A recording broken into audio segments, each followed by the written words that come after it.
Welcome to the Smart Dating Academy podcast. I'm Bela, Gandhi, the founder of Smart Dating Academy and your host. I started Smart Dating Academy in 2009 because I had this crazy knack of giving people dating advice that actually worked, that I took. I've been married for almost 25 years, and now my company helps people to date smarter and to find love. This podcast is meant to bring more love into your life, no matter where you are and what you do. And we're here to bring more life into your love. Smart daters, welcome back to this podcast. This one, I am jumping out of my skin excited. We have kind of the love story of love stories today. And I have with me a guest who's been on the podcast twice before, Dr. Michelle Roberts, who, for smart daters that work with us, know probably a third of you have subsequently joined Dr. Roberts' practice. She is a phenomenal therapist. She's been on, I'll put links to both of the episodes about narcissistic trauma. But I want you to know that Dr. Roberts first came to us as a client, and today is her 1-year wedding anniversary. So we thought we would bring Michelle onto the podcast to tell you her own journey of life, love, and the most amazing love stories. So Michelle, welcome to the podcast. Oh, thanks, Bella. It's always so good to be here with you, right? So third time's a charm. This one is going to be different, right? The other times I came on your podcast as the therapist, right? The clinician, the expert on relational trauma, narcissistic abuse. Kind of here to talk about why your client keeps falling for the wrong guy and what to do about it. I'm still that person, right? I do that work every day. But now I'm coming on as someone who for years, right, told women that love was possible. And quietly in my own life, I wasn't sure I believed it. Right? And just to put that out there, but now I do. So it's always a little bit uncomfortable, right, for a therapist to kind of put herself into the room. We're trained not to. I love that. I was divorced about 20 years ago when my kids were still really small, and I was single for a very long time. I knew academically, right, what to tell my clients. I could walk a woman through the architecture of her heartbreak with my eyes closed. For sure. Right? I knew the neuroscience. I knew the attachment theory. I got the dissertation work on narcissistic abuse done. I had the language for all of it. But did I really in my bones believe that it was possible after so much loss? And I say that because I think that is where a lot of people come to you, right? In For that sure. space, right? What do you notice about that? Like when people arrive at your door, I'm sure it's for lots of different reasons, but a fair amount, I think, where I've been personally and where I work professionally is this really going to happen? 100%. And I think people come to us with the mixture of, right, like ambivalence, right? Like, Yes. does this exist for me? Maybe it exists for other people. Sometimes it's, could I handle it? Do I want it? And hope. So we get people kind of with a different weighted average of all of those things. Yeah. Yeah. So I was, raising the kids. Before I came to you, I'd had a couple wildly disappointing dating experiences, right? Enough to really get me burrowed back in my work. And then my own therapist, right? If your therapist doesn't have a therapist, you need a new therapist. I always love say that. She led me to you, Bella. She encouraged me. the first time around. So I think it was right around the beginning of COVID.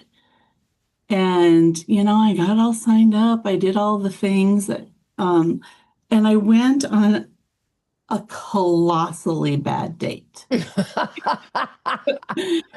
This date, is the pug story. Do you remember this? I do. And I'm sitting here laughing about the pug story. So guys, even when you have a dating coach, okay, sometimes you're going to discover that people aren't exactly right for you, and you might discover that right away, right? Yeah. Well, and the funny thing is when in retrospect, right, having that date Tell and the date. You got to tell getting the date. okay, I will. But having that date also taught me, right, retros retrospectively what some red flags actually were because they were there, right? But I didn't really realize that till I got on the date. It wasn't as clear, but we were just going to do something simple, walk our dogs in the park. And he showed up with a baby stroller and a very elderly one-eyed pug who frankly did not look like he was going to make it through the date. And he fed the dog chicken from a Tupperware container. Oh, baby, the entire time, which I'm an animal lover. I can get there while complaining about his ex-wife the entire time. And then when I gently declined a second date, he left a negative Google review on my business website that took forever to get taken down. So, Unbelievable. right. And so I was in a different dating market. That wasn't the only date that just didn't really go somewhere. And I kind of just crawled back into my shell for another 4 or 5 years. Right. And I think that pathway, I see a lot of people pause, right? So that was my pause. And what was really happening there is I just still had some work to do. So what happened in the shell, right? When I crawled back in, they were not wasted years. They No. really years where the real work happened. Despite all the therapy, despite all the working, everything that I knew, right, about the trauma structure and how it impacts dating, despite all of that, there was still a lot for me to do personally. And not thinking that I had it all figured out was essential to that. So I deepened my clinical practice. I started doing psychedelic assisted therapy, which is mushroom medicine with clients and in my own work, very intentionally into my own healing. I journeyed, I did the grief work, right, of Wow. the loss of my marriage that I'd been quietly avoiding for 2 decades because I was Mm. busy. I was raising children by Of myself, course. right? My children grew up, they went off to college and into their own lives, and I eventually moved from the Midwest back to Portland into my cute little witch house, right? My favorite city. I decorated exactly the way I wanted to. And the version of me who, because of my own backstory, had kind of spent my whole life feeling fundamentally alone in the world, she finally felt at home in herself, not vulnerable, at home, right? And that's a very different posture, right? And it took everything that I'd done my whole life to get to that point. But I've been telling my clients for years, like once you really come home to yourself, the right person shows up. Magically almost, right? It sounds corny, but there is a real synchronicity to that. I'm So, curious. I love that. And I think so many of us can resonate with we need to come home to ourselves. And is there a way, like, how do you know that you've done that? Like, mhm, can you give us a couple of, you know, for those of us that are like, okay, am I at home with myself? Am I mhm, picking me? mhm. Yeah, there. what does that really mean? One thing is being the right person for yourself means you stop performing, right? Mm, The version of you on the date is the same version of you on a Tuesday morning in your pajamas. There's no audition self anymore. I love Right? that. I love that. Um, yeah, it means you stop abandoning yourself to keep someone interested, right? We don't, here comes the garbage truck right on time. Yeah, you don't shrink, you don't edit, you don't downplay the things you love. If they need a smaller version of you or a neater version, they are not yours, right? That's It means, and for me, this was especially important. You can be alone without bleeding out, right? Loneliness stops being the steering wheel. You don't make relationship decisions to escape your own company because your own company is finally good company. How do mm, you get there? For me, it is the simplest of things. It is every spring here in Oregon, there is a 40-acre peony field here every spring. It means I'm there once a week during that oh, time, refreshing and filling my house with peonies, not just waiting for someone to bring them to me. These are subtle shifts and they mean different things to so many different people. Um, but this is just my flavor of it, right? Another thing is, and this is what I really learned with my husband, today's our first year anniversary, mm, um, is you tell the difference between someone who fits your life and someone who fills a hole in it. They're, those two things feel almost identical to a dysregulated nervous system. They feel completely different to a regulated one, right? wow. Mhm. Because you stop performing. Yeah, yeah, you stop performing. And also regulating your nervous system is about, we hear that terminology all the time, but it just takes practice in bringing yourself back to yourself. When I'm in session with clients, we do, a lot of specific exercises for that. Um, but also it's the simple act of I want to feel beauty around me, so I'm going to put myself in my car, drive 30 minutes and go get my peonies this week, right? In the regulation of doing something for yourself, instead of feeling, that achy feeling of no one's bringing me flowers. So, Right. whatever that looks like for anyone. And I know you talk about this one a lot, is just stopping confusing intensity with intimacy, right? Drama is not depth, No, drama. anxiety is not chemistry, and rest is not boredom. Yeah. It's Um, that's so true, and I'm so glad that you said that because I think so many of us with dysregulated nervous systems, right? I always say it's not your fault, right? mm, You, it's not your fault that you're acclimated to some extent to wanting to feel a little anxious, a little amped up on dates. And if you find everybody feels boring to you, yeah. what would you tell that person? And they're looking for this activation. Well, my therapist taught me this.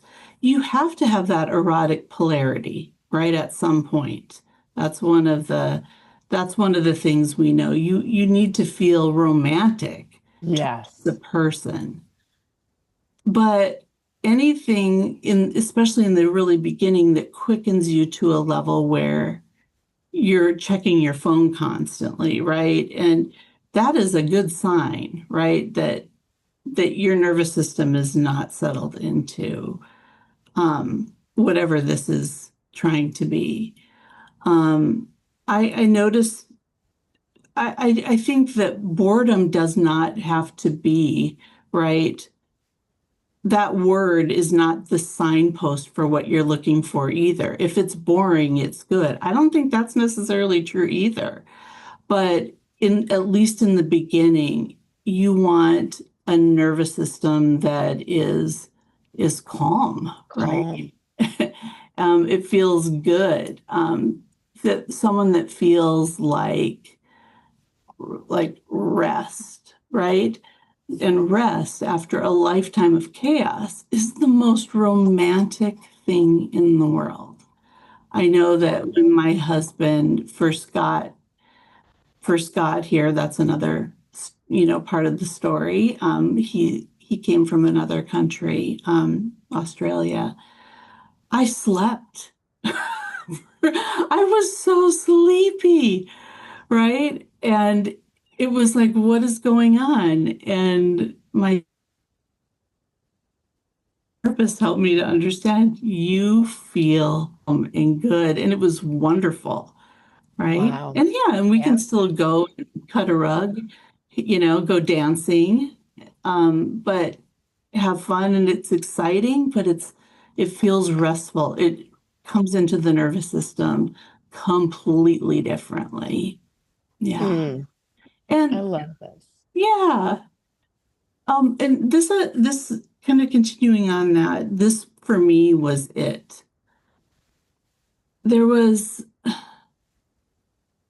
you can build the life you want, even if no one ever came.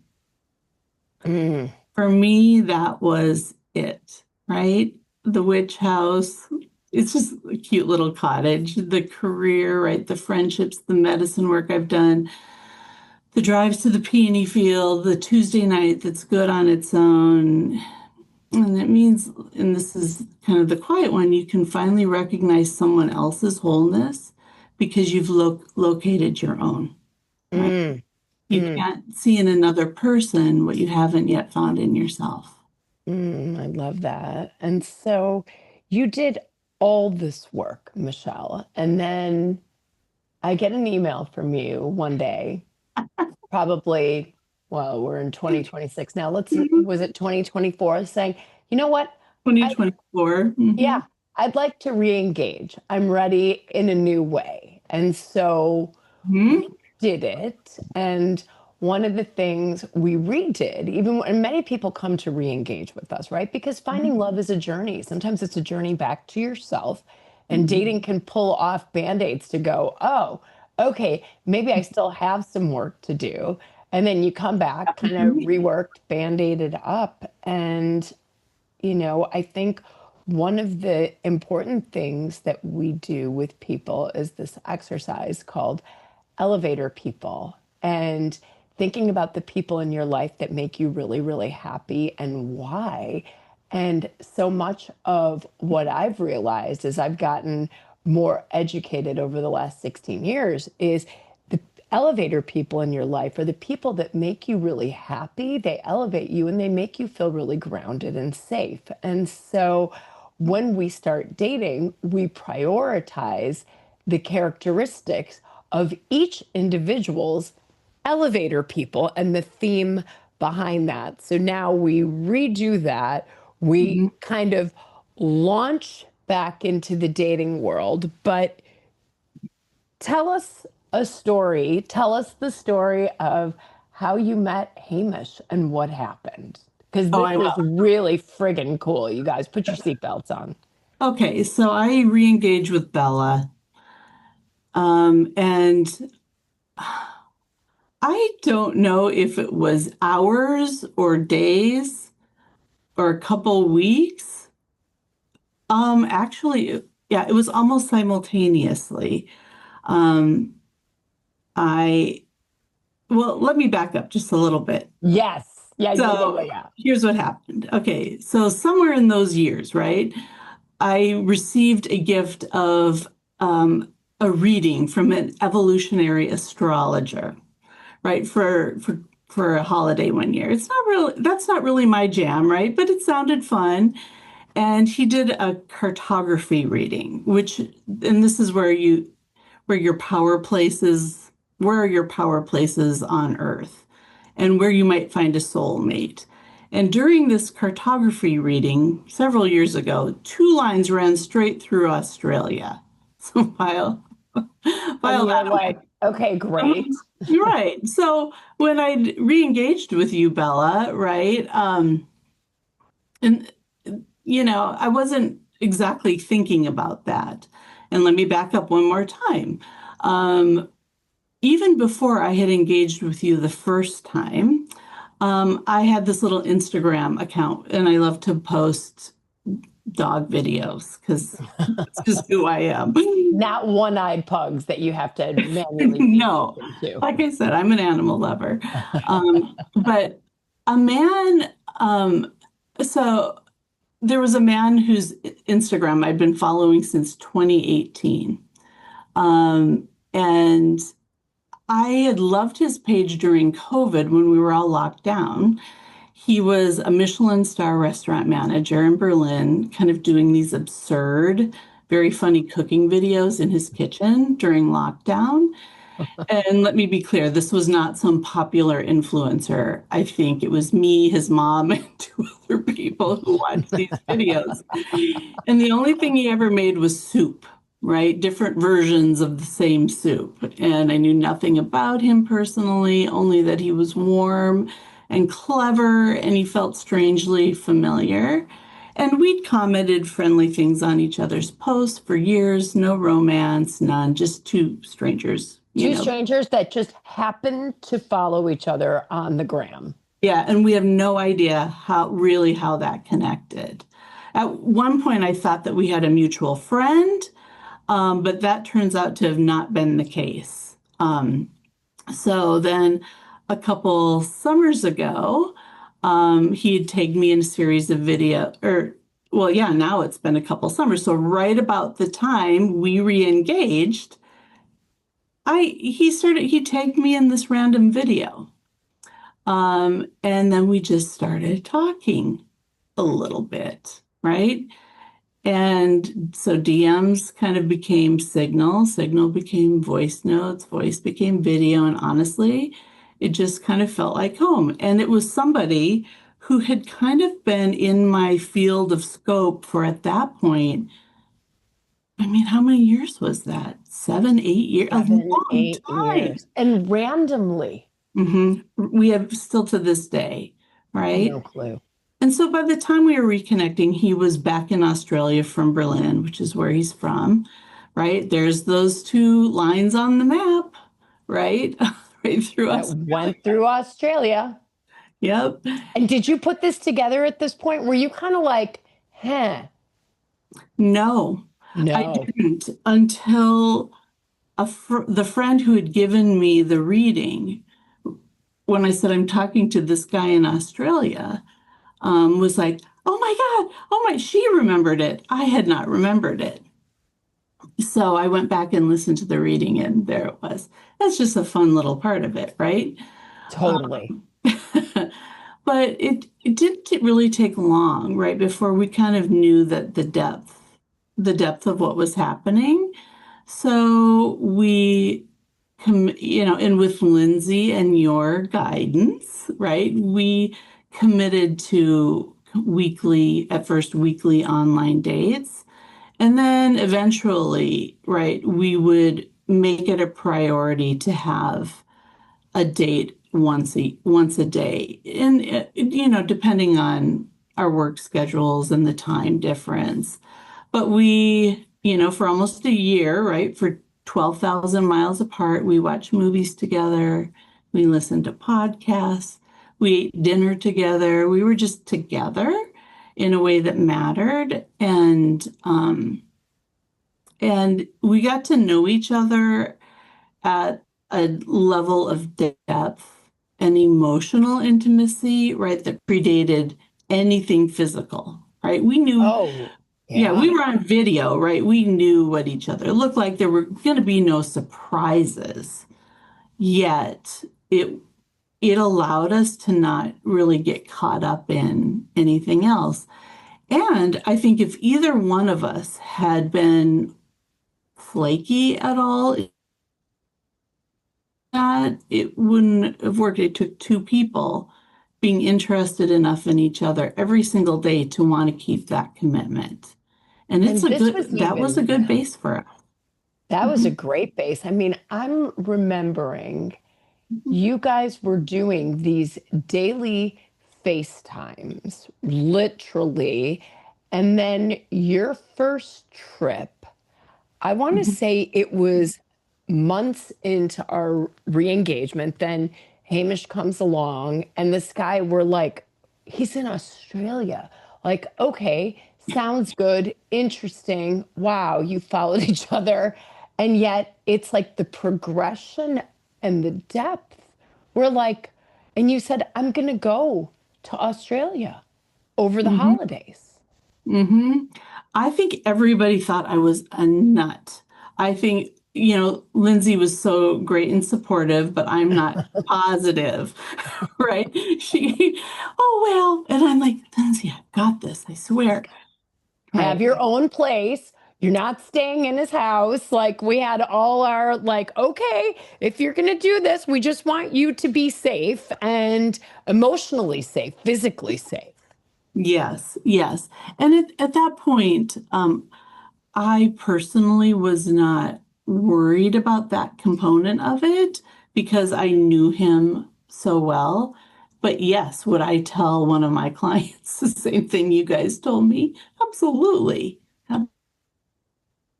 So when I finally flew out to meet him in person, that was right the test, right? Would the feeling hold up in the same room, or had we been delusional?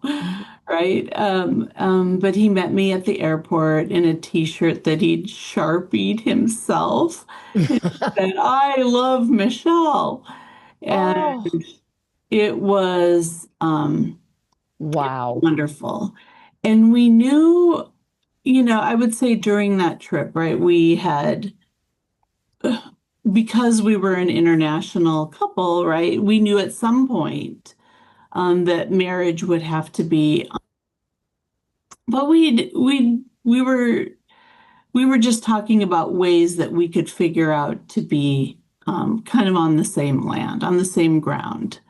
Uh, Because that visit went so well. You got to tell yes. us about how, of course, Lindsay and I are like sitting here in the US going, how's it going? Are you okay? Is Yeah. everything going well? You're like, it's great. It's amazing. We're playing, we have game night with his parents. Yeah, it was the best. It was the best. And we're going to bring him in just a couple minutes Oh and my he can gosh. kind of talk Yay. with us about that. Um, but it was wonderful. Oh my gosh, of course, then the dogs are going to go off. Of course they are. That's okay. This is the real life episode. Exactly. So we fed cockatoos, off of the balcony, right? My Airbnb, and I just got to really see every part of his life. I got to meet his parents. I got to see the home that he grew up in, that he was actually brought home from the hospital right into this home. So I got to sense really who he was and how he operated in the world. He had, after Berlin, he had come back home to Australia to help take care of his parents. His dad had been sick for a little while, and you just got to see his life and his friends, and it was very reassuring. There were no, oh, well, what's that? Right? There was no disconnect from the person that had been presenting himself to me online. Completely consistent. Yes. Yeah. And available with a t-shirt that says, I love Michelle. Like, right. Straight out of Love Actually. Well, well, and we say that, oh, that sounds romantic, but so yeah, we met and we had a really great connection that first visit, and we started, talking about ways that, you know, we could take the relationship kind of to the next level. So, Amazing. From with, an ocean and, a couple of bodies of water in between you. yes, yes. And keep in mind, at that point, we had been doing this for quite a while, right? For sure. It's unconventional, but yeah. And what I want to point out that's so lovely about your story, and you said it in the beginning, but for all of you that are listening, right? It's like, well, number one, like video dates, come on. Like, okay, maybe I'll do one and then I need to meet the person in person because I just need to know if we have chemistry, right? I need to see the person. And here, this story is, to me, unique and lovely, and not the only one that we've seen, especially during COVID, right? When we couldn't meet people, right? Even if we lived an hour and a half drive from each other, we had to do video. And so here, it's the ability to have this connection that grows slowly but surely into this emotional intimacy without the distraction of physicality. And oh my gosh, am I ready? Do I have him come over for dinner? Do I do the thing and the thing and the thing? And here you build this amazing relationship, almost like, I would imagine in the 1940s when people would write letters, like maybe you met this man and then he was going to be shipped off to war for a couple of years and you could only keep in touch transatlantically, and you would wait for that envelope with that airmail stamp on it. And so what you guys were able to do was this. Mm-hmm. Well, it was completely on the emotional, spiritual level, right?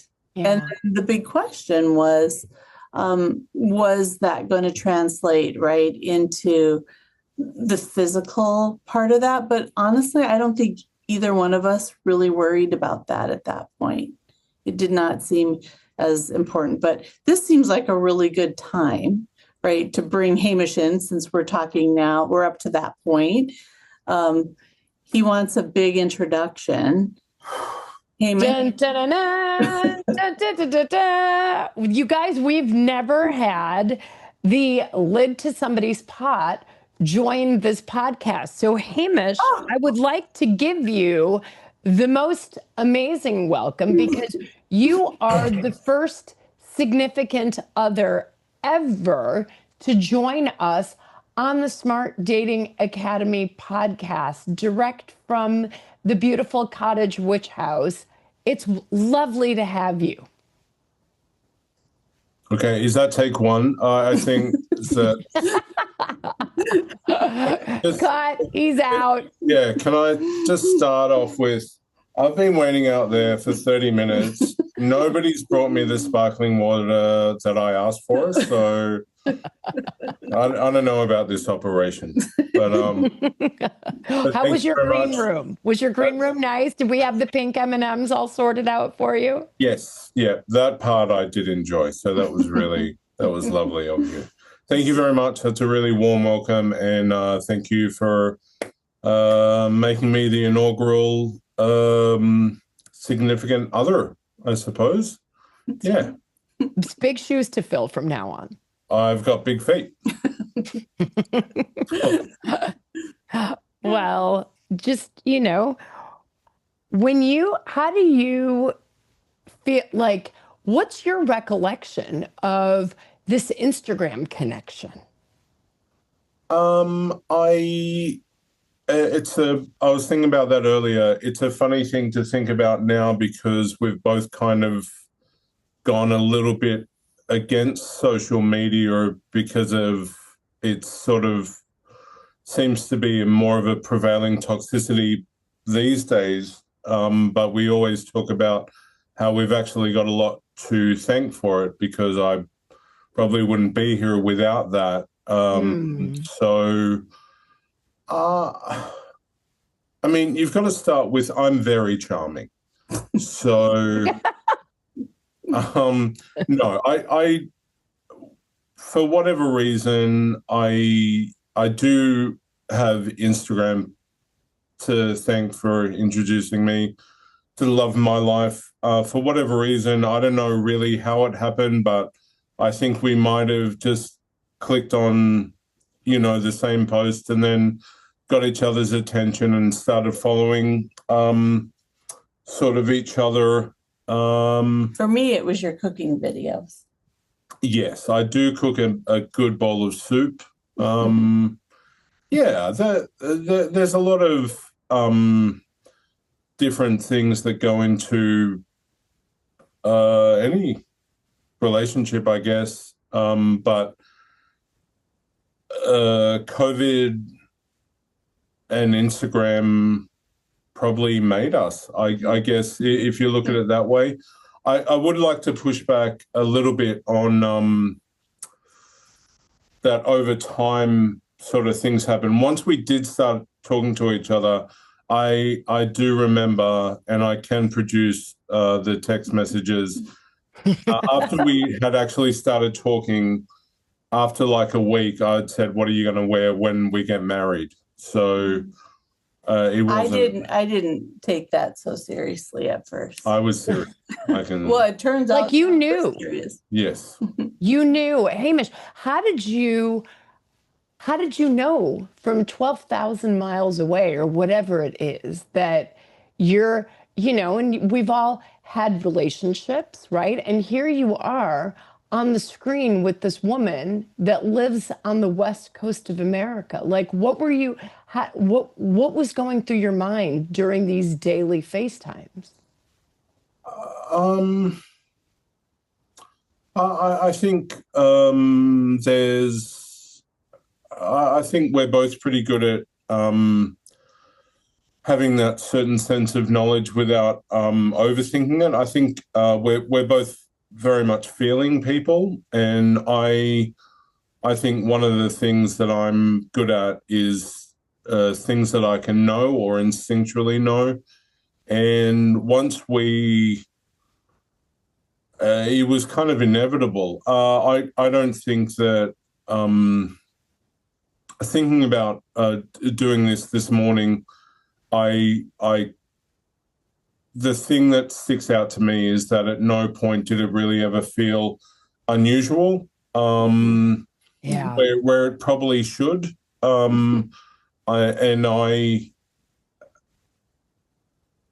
Between the first year where it was just with a religious, fervence, we had to talk every day, and then not to jump too far ahead, but then coming here and for the first year waiting for a green card, going from that being over the other side of the earth and then living in each other's pockets because I couldn't work. Those first 2 years, there was never a time that felt unusual or challenging or doubtful. So, well, that's, I just want to, going into other dating situations, I'm sure for both of us, for everyone, right? I have historically been really like, oh, but what, overthinking this and overthink. You experienced that with me, right? What about this? What about that? And Hamish is right. It just never really felt that unusual. It felt really natural. And I think a lot of that has to do also with our age, right? We're older. But also it has to do with really knowing ourselves. We both been in, on our own for a long time. And we were both completely okay with the idea of not finding another partner to need to be something that we did. 100%. And that was true for both of us. And not soured on romance in any case of the matter, but really living our own lives and feeling really good about that and comfortable in them and being okay with that idea that we might not ever, find that person. I don't think there's really any set formula for everybody because everybody is just so vastly different, but we have had conversations before and after our marriage where, because we both enjoy our own company so much, the formula that is bearing fruit for us is that we were both so happy to, I mean, for me personally, I had just thought, I'm happy to ride this out by myself. You know, I just don't, I had stopped looking, and that has, that's borne fruit for us, I guess. Mm-hmm. Yeah. Yeah. Amazing. And on your 1-year anniversary, what a gift for me to be here with you both. Yeah. Yeah. We're glad you're here too. I have my heart on for you. Oh, I would have probably preferred a little bit more screen time. I don't feel that I was involved enough. But yeah, that's fine. Yeah. You know, we're gonna do a sequel with you, and you can make soup, and we'll call it Love Soup, and we're gonna have you come up with a new recipe for Love Sure. Soup, and you're gonna Yes. debut it here on the Smart Dating Podcast. Yeah, and you'll never broadcast it, but that's nice of you to placate my ego. That's And you just have to wear the I Love Michelle t-shirt. That's the only rule. I had actually just come back upstairs when I was hearing that story. That could be difficult because it's gone through the wash a fair few times. You can still make the rough outline of the heart, but I don't think that you would be able to tell who I'm in love with. But there's so many of those little moments that go towards it. I think especially thinking on our anniversary, which is today. Yeah, I think when you know, like when this time last year, and I had gone for a walk to get, I think, you some Chex Mix or something, and it was blazing summer, and my wife isn't particularly good in the heat. So I'd just gone for a long walk by myself, and I was in Vegas, and everything just felt totally exactly where it should be. Whereas I think if you try to convey that story to an outside audience, that can sound quite crazy. But yeah, to me, I was like, I'm going to go to the Sure Thing Chapel this evening in a red velvet jacket, and my wife's going to be wearing future wife is about to be wearing a white go-go dress, and that just felt exactly where we should be. And so yeah, a year in, it's great to just be having a quick chat with you. It's really lovely. Oh, I can't wait for you guys to, dear listener, to see these photos of this wedding and how gorgeous this couple is today and was. I looked good. Ago. I think that I was, yeah. You did look really good, babe. Amazing. I love the red jacket. Well, it's funny. Hamish is trying to put into words kind of just this felt sense of, right? Even though kind of the outward expression of it might, look unconventional, it is from that outward that outward kind of picture of it. But inside of it, it just feels calm, right? And that is the difference, right? And another thing I think that I want to bring up, because I'm staying in the context of, your listeners and the people that we both work with, is that, this might sound like, oh, manifestation or whatever, the summoning, the love by, loving yourself, all of those things. But what's actually happened is, right, when the inside of me stopped being at war with myself, I became legible, right, to the right people, the right person. And just as importantly, I was able to perceive him, right? So, here's the part that just breaks my heart open every time I think about it, is Hamish was already there, right? He'd been in my Instagram feed since 2018. We'd been friendly, right, for years. He just didn't appear out of, thin air the moment I raised my vibration, right, or whatever the nomenclature is. He was always in the frame. I just couldn't see him, right, as a potential partner until I had become someone capable of recognizing partnership. And, you don't conjure the right person. You become someone whose perceptual field is no longer warped by trauma, right? And then you suddenly see who's been walking past you or in your field the whole time. And that's very much what this feels like. Oh, my favorite word for good relationships, as you well know, is easy. Mm-hmm.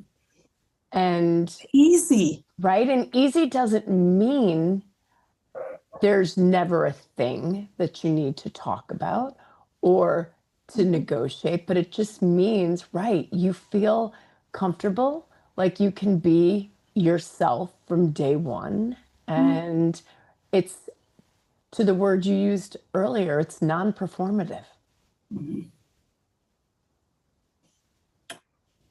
Well, I mean, I think it's pretty performative. I'd probably push back on most of that. I consider this has been the most stressful thing. Probably. He's talking about me showing up on the podcast today. Not the wedding, not being married to you. No, nothing. Just this morning. This morning was the biggest challenge we've ever faced. So you've got to be a hell of a good podcaster, I'll tell you that, because this morning was something I've never seen. It was not easy. It was me running around, blah, blah, blah, this, trying to get ready. And, You were amazing. And you did not need to do all of that. Just come as you are. You're perfect as you are. And just to kind of bookend what you said, it's the right things are usually there for us. It's like if you think about listening to a radio, right? Or it's like the voices have always been there. Sometimes we just haven't tuned into the right station, right? And so you had your tuner then set to the right station. Yep. And look what I picked up. And look at what you picked up. Yeah. When you were open to when you put the right station on, which is, Hamish's clear, soup tutorials. Look what happened. Another thing is, Bella, right, number one on my list that I wrote all those years ago, right? If we read that list back now, Hamish is every single thing on that list. And the number one thing is he had to be funny, right? And this guy is always looking for the punchline. Right? Yes. Oh, for those of you that are watching, you can see the Married in Vegas sticker, the heart that she's holding up right now. And I'm going to actually, after we get off, I'm going to take a screenshot of you two with that sticker, and we're going to put that into the episode as well. So that's great. Michelle, if anybody's on the fence, I mean, you do as deep of work as one does, and you've done it on yourself, and you do it with others as, one of the best therapists on planet Earth, and probably why stop there in the entire galaxy. Would you recommend, if people need help, to seek out help in this? Maybe to seek out a dating coach, maybe to seek us out. What would you say to somebody who's on the fence going, I don't know? Absolutely, because when we've tried and we've failed or we've lost our nerve, having helpers, having people who can reflect back to us, having people who can just guide us through that. I called you and Lindsay my bumper pads, right? I knew that, right? I was going to be able to just stay safe and accompanied while I struck out. And I found it to be really helpful, even though I didn't keep the funnel, right? Which is important. There's a lot of things outside of the, what you guys offer and women that I didn't do.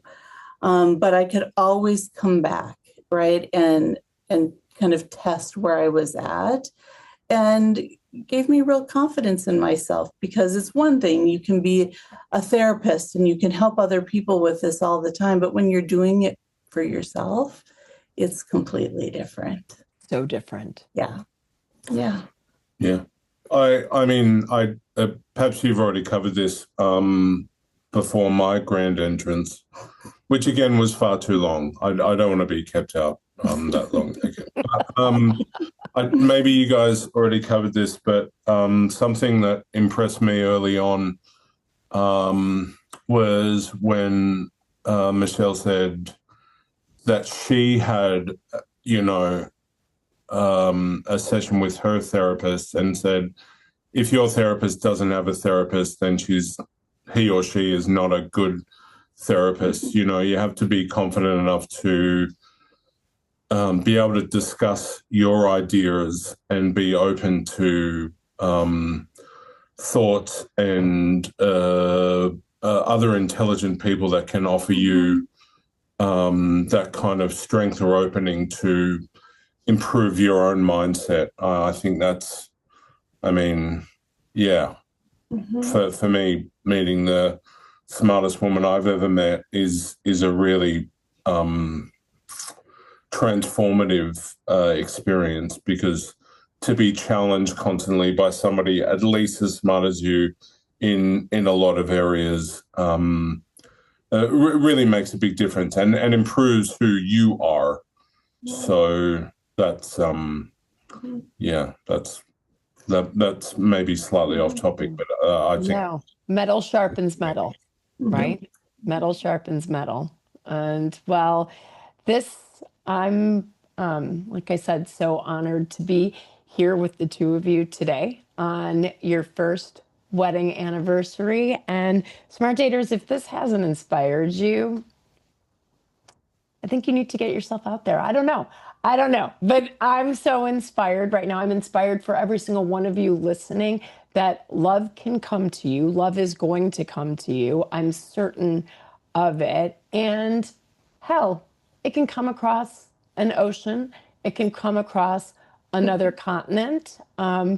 But getting yourself ready is really, really the key. And so, Michelle, Hamish, thank you for being amazing guests for us today. Can I say one more thing?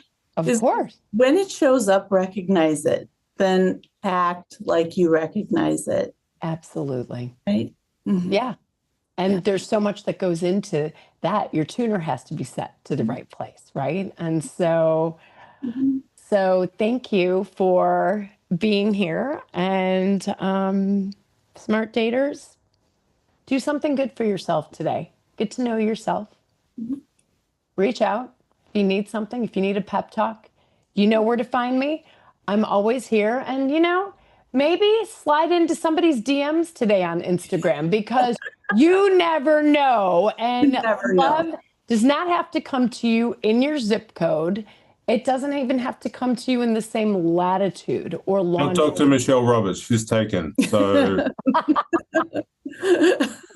he's holding up his ring, ladies and gentlemen. Back off. She's mine. Yes. Exactly. Don't slide into Michelle's DMs. So, all right, Smart Daters. I will be checking. Until our next episode, I bid you farewell.